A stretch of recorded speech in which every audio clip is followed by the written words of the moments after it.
Сәлеметсіздер ме? Бүгінгі біздің дәрісіміздің тақырыбы орман шаруашылығы материалдық техникасын базасын бағалау. Орман шаруашылығындағы техникалық базаны орман ресурстарын тиімді басқаруды және де қорғаудың маңызды элементі. Екінші сұрағымыз негізгі қорларды пайдаланудың жағдайы менен дәрежесін анықтауға арналған.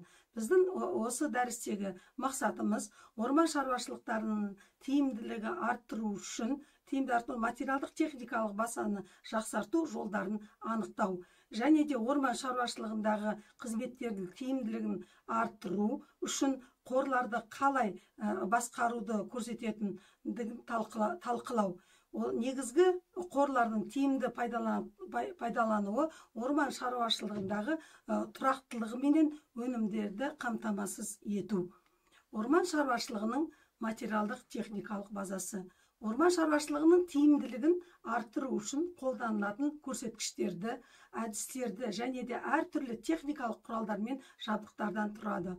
Орман шаруашылығының материалдық техникалық базасының маңыздылығын және оның орман шаруашылығындағы тұрақты дамуына олардың қызметі орман шаруашылығын тиімді басқаруға бағытталған.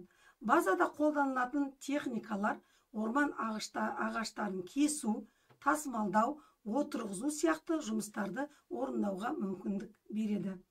Материалдық техникалық базаның құрылымы орман машина трактор техникасының құрамын бағалау, ағаш дайындау және де ағаш тасу техникасының саны менен жай күйін, сондай-ақ оның шыққан мерзімін анықтау, техниканы пайдалану коэффициенттерін есептеу, ағаш кесу және ағаш өңдеу техникасы оларды пайдаланудың жалпы уақытына қатысты қолданылатын уақыт пайызын анықтау.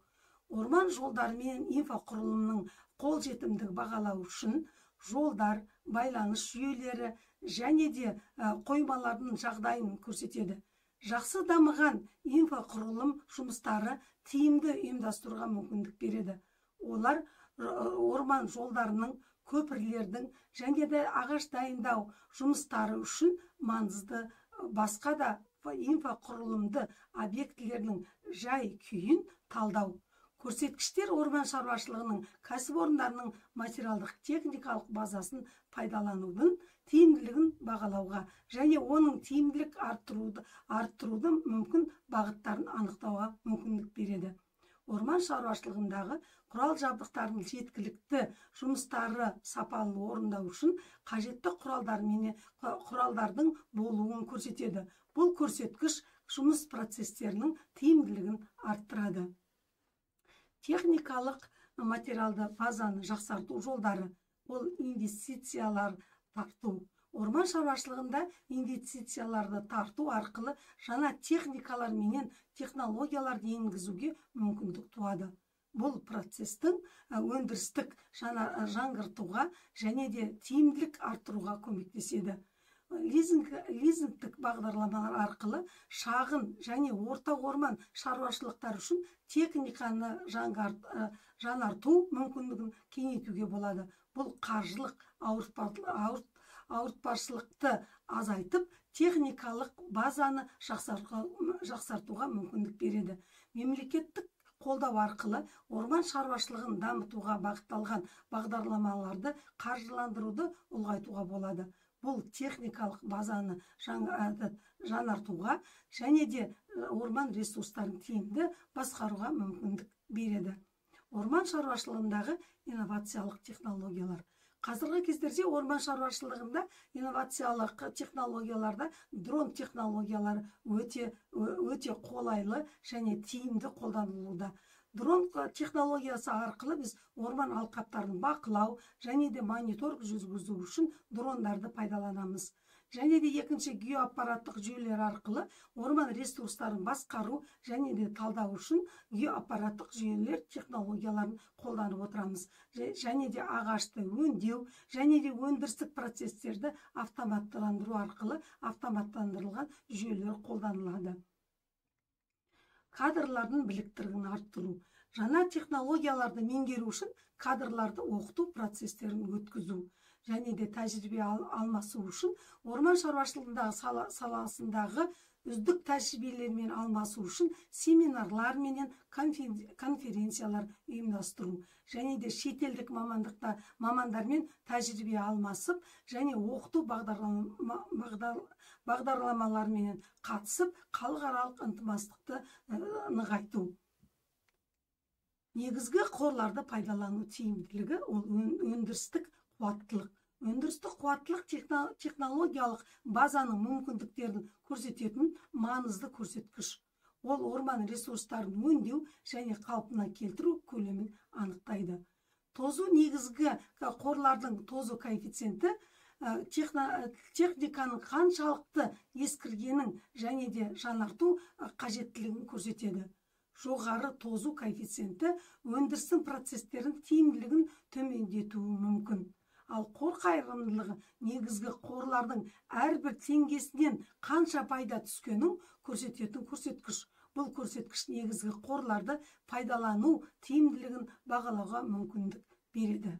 Негізгі қорларды жаңарту қажеттілігі ол техникалық процесс, экологиялық талаптар, үнемділік. Техникалық процесс жаңа тиімдірек техникаларды пайда болуына әкеледі. Ескі техниканы жаңарту арқылы өндіріс тиімділігін арттыруға болады. Экологиялық талаптардың күшеюі жаңа экологиялық таза техникаларды пайдалануды талап етеді. Бұл қоршаған ортаға зиянды әсерді азайтуға мүмкіндік береді. Жаңа техникаларды, энергияны және де басқа да ресурстарды үнемдеуге мүмкіндік береді. Бұл шығындарды азайтуға және де өндіріс тиімділігін арттыруға әкеледі. Негізгі құралдардың құнын есептеу ол бастапқы құн. Оларды сатып алуға, жеткізуге және орнатуға байланысты барлық шығындарды қамтиды. Бұл құн бухгалтерлік есепте негізгі құралдардың есепке алу үшін қолданылады. Тозу негізгі құралдардың пайдалану мерзімі ішінде құнсыздануы. Тозуды есептеу үшін әртүрлі әдістер қолданылады. Мысалы, сызықтық әдіс, өндірістік әдіс. Ал енді қалдық құндарды есептеу үшін негізгі құралдарды пайдалану мерзімі аяқталғаннан кейін сатылуы мүмкін құны.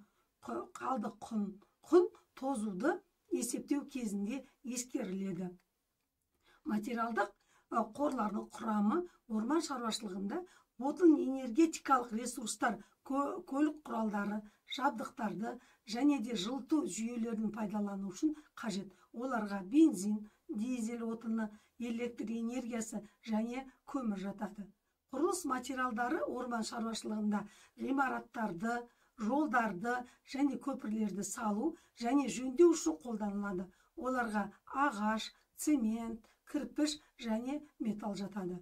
Запас бөлшектер орман шаруашылығында қолданылатын көлік құралдары менен жабдықтарды жөндеу үшін қажет. Оларға дөңгелектер, аккумулятор, майлар және сүзгілер жатады. Көлік құралдарының тиімділігін арттыру, жанармай өнімділігін арттыру үшін жаңа технологияларды және оңтайлы маршруттарды қолдану қажет.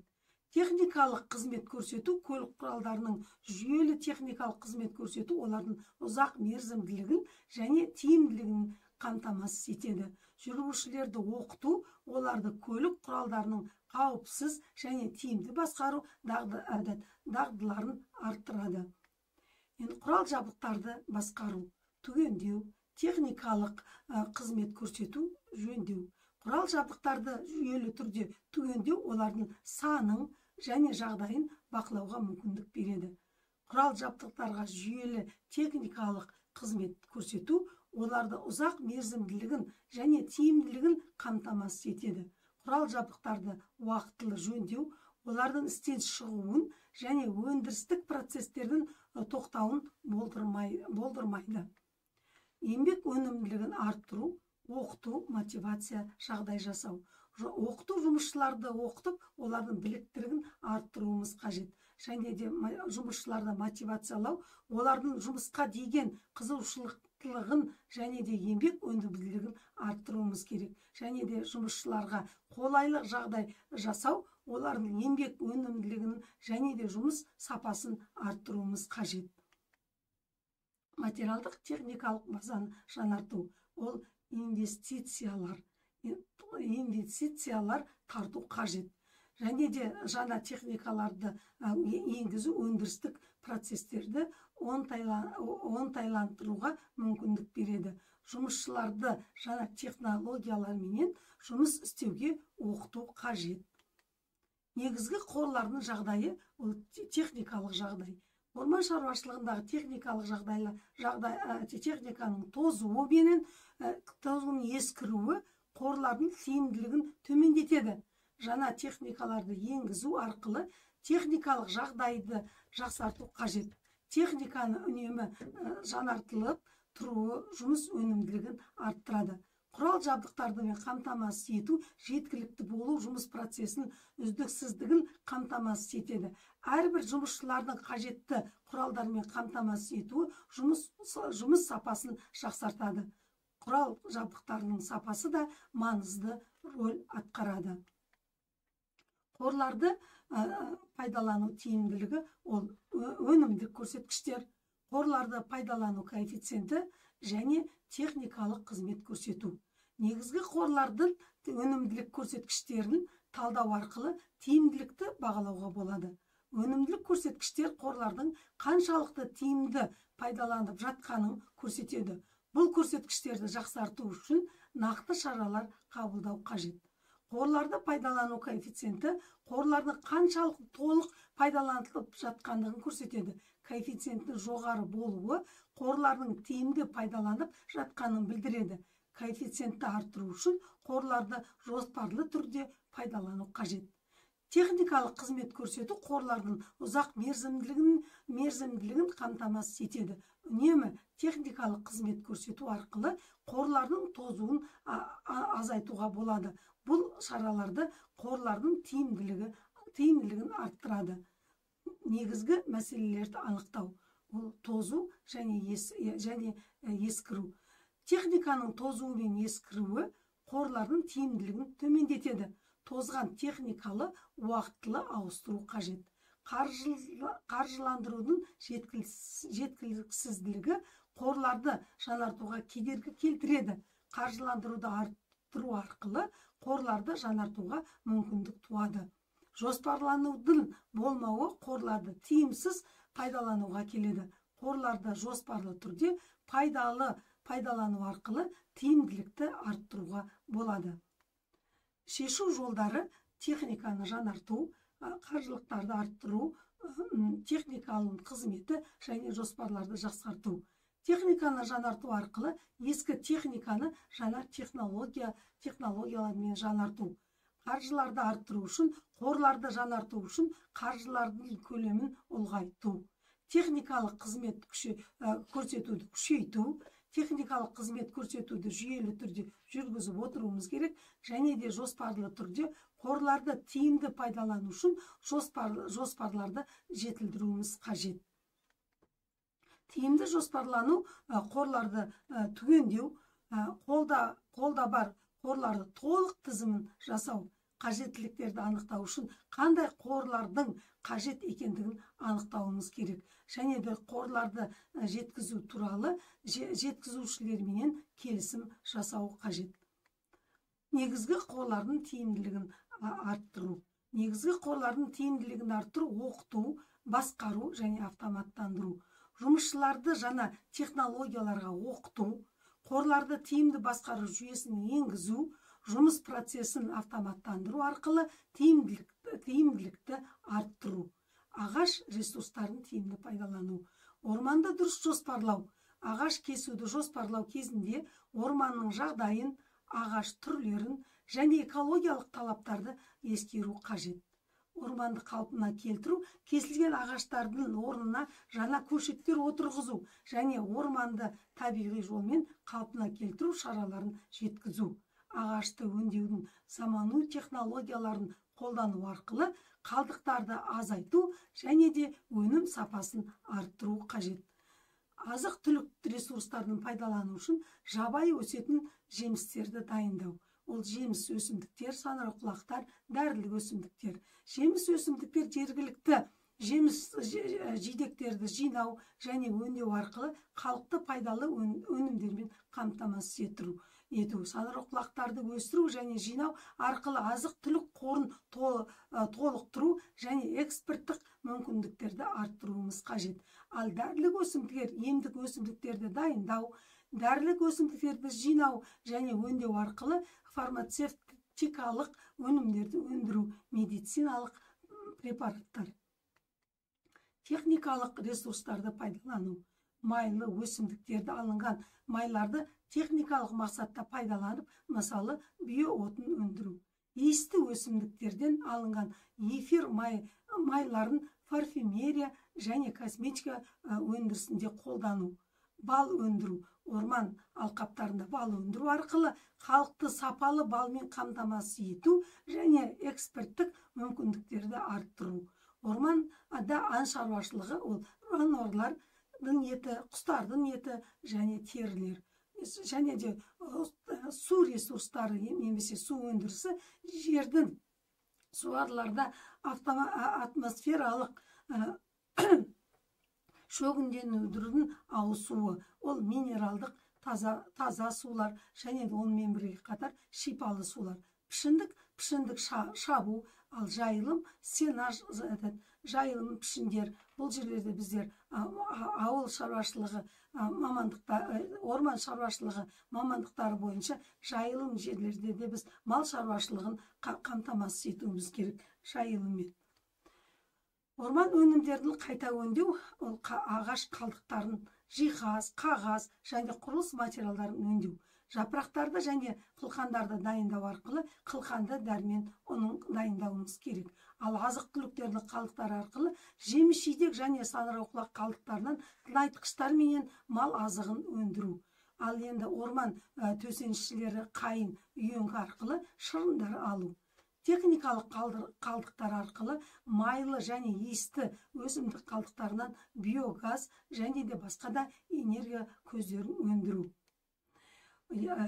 Енді осы дәрісімізді қорытындай келгенде, орман шаруашылығының материалдық техникасының базасын жақсарту, орман ресурстарын тиімді басқарудың және де қорғаудың маңызды шарты.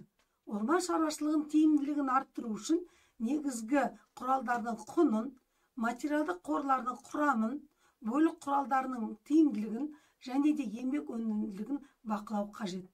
Орман шаруашылығындағы негізгі қорларды тиімді пайдалану өте маңызды. Техникалық жағдайын жақсарту, қаржыландыруды арттыру және жоспарлауды жетілдіру арқылы қорлардың тиімділігін арттыруға болады. Негізгі қорларды ұтымды пайдалану арқылы орман шаруашылығының тұрақты дамуына қол жеткізуге болады. Орман ресурстарының әртүрлігін тиімді пайдалану және де орман өнімдерін қайта өңдеу арқылы орман шаруашылығының экономикалық тиімділігін арттыруға болады. Тұрақты орман шаруашылығындағы қағидаларын ұстану арқылы орман экожүйесін сақтау және болашақ ұрпақ үшін қорғау қажет. Орман шаруашылығындағы замани технологияларды қолдану, орманды қалпына келтіру және де орманды отырғызу жұмыстарын жандандыру. Халықты орман ресурстарының тиімді пайдалануға тарту, инвестицияларға тарту, жаңа технологияларды енгізу, кадрлардың біліктілігін арттыру және мемлекеттік қолдауды күшейту. Бұл шаралар орман шаруашылығының тиімділігін арттыруға және де орман ресурстарын сақтауға мүмкіндік береді. Зейін қойып тыңдағандарыңызға рахмет. Және жол талғамайтын көлік сатып алынды. Президентіміз жолдауында орман қорына 5 жылда 2 миллиард ағаш отырғызу ұсынысын жасаған болатын. Жобаны іске асыру аясында интерактивті карта жасалды. Интерактивті картаның мақсаты тұрақты дамуды қамтамасыз ету, 2 миллиард ағаш отырғызылуына қоғамдық бақылау және мониторинг құралын құру. Камералдық жұмыстарда кәсіпорынның өзінің шығарған бағдарламасы Solien қолданылады. Бұл бағдарлама автоматты түрде орман шаруашылығын ұтымды жүргізуге қажетті шаралардың жоспарын, орманның кешенді есебінің жиынтығын өңдейді. Қорытындысында арнайы бекітілген ережеге сәйкес барлық көрсеткіштер өңделіп, орман орналастыру жобалары, картографиялық материалдар және жалпы орман орналастыру құжаттары әзірленеді. Кәсіпорнымызда кәсіби білікті мамандар жұмыс атқарады. Оның ішінде үздік әйел орман орналастырушы Усманова Ардақ. Сәлеметсіздер ме, құрметті әріптестер, мен Усманова Ардақ. Шаруашылығында 16 жылдан бері қызмет атқарамын. Құрметті әріптестер, орман шаруашылығы қызметкерлері, сіздерді келе жатқан орман шаруашылығы қызметкерлері күнімен құттықтағым келеді. Сіздерге зор денсаулық, ашық аспан, жұмыстарыңызға табыс, еңбектеріңізге жеміс тілеймін. Орманымыз өртенбесін, жайқалып, жайнай берсін деген тілек білдіремін.